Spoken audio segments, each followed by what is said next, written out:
উপরে যে সন্ত্রাসী হামলা এবং কি ওই মাদক সেবী খোকন যেভাবে তার উপরে হামলা করেছে, এই হামলার প্রতিবাদে 7 নং ওয়ার্ড এবং মালিকের সকল বন্ধু বান্ধব, বড় ভাই ছোট ভাই সবাই মিলে আজকে যে মানববন্ধনের আয়োজন করেছে তার জন্য আমি সবাইকে ধন্যবাদ জানাই।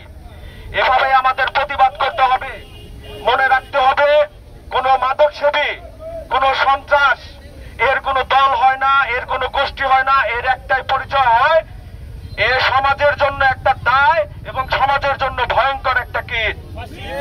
এই ধরনের কীট যদি ভবিষ্যতে এই সমাজের মধ্যে এভাবে আশেপাশে আমাদের মধ্যে ঘোরাফেরা করে, তাহলে বলবো যদি আইন শৃঙ্খলা বাহিনী এই খুনি খোকন এবং মাদক সেবী খোকনকে উপযুক্ত শাস্তি এবং উপযুক্ত আইনের যতগুলো ধারা আছে সেই ধারায় তার বিচার না করে, তাহলে আগামীতে এই যে এখানে যারা সমবেত হয়েছে এই প্রতিবাদী মানুষগুলোই এরকম সমাজের কীটকে, একজন মাদক সেবীকে যে সমাজের জন্য একজন ভয়ঙ্কর, এই ধরনের ভয়ঙ্কর আসামিকে আমরা ঘুরতে দেখলে আমরা কিন্তু নিজেরাই দাঁত ভাঙা জবাব দেব।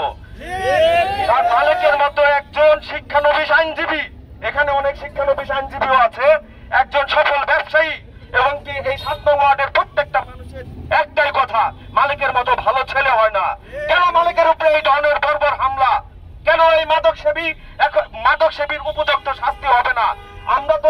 আমরা তো তার উপযুক্ত শাস্তির দাবিতে এখানে সমবেত হয়েছি, তাই না?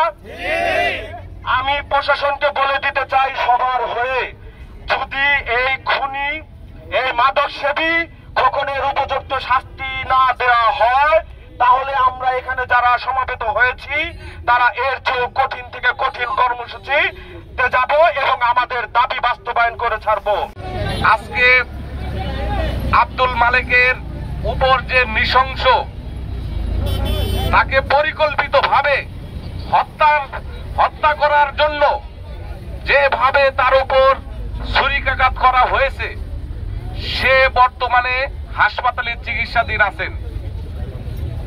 সংগ্রামী সাংবাদিক ভাইয়েরা, আজকে এখানে যারা আমরা এই প্রতিবাদ কর্মসূচি এবং মানববন্ধনে উপস্থিত হয়েছি, অবশ্যই কোনো কারণ আছে।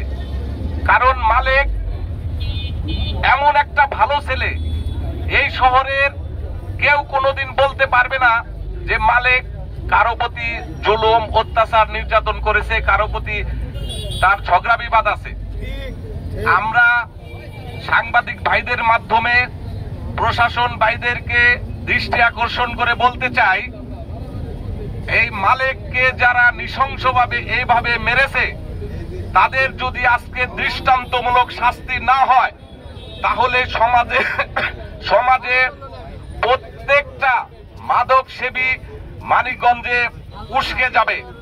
তাদের টাকার জন্য, তাদের নেশার জন্য যে কোনো মানুষকে হত্যা করতেও তারা দ্বিধাবোধ করবে না। সমাজের যে পরিবারে একজন মাদক সেবী আছে, সমাজের সেই পরিবারটি জানে যে সমাজকে কিভাবে ধ্বংস করে দিচ্ছে। এই খুনি খোকনের, মাদক ব্যবসায়ী খোকনের দৃষ্টান্তমূলক এবং সর্বোচ্চ শাস্তি দাবি করছি। আমরা যে পর্যন্ত এর সর্বোচ্চ শাস্তি না হবে, এই মালিকের পাশে আমরা আছি, থাকবো ইনশাল্লাহ।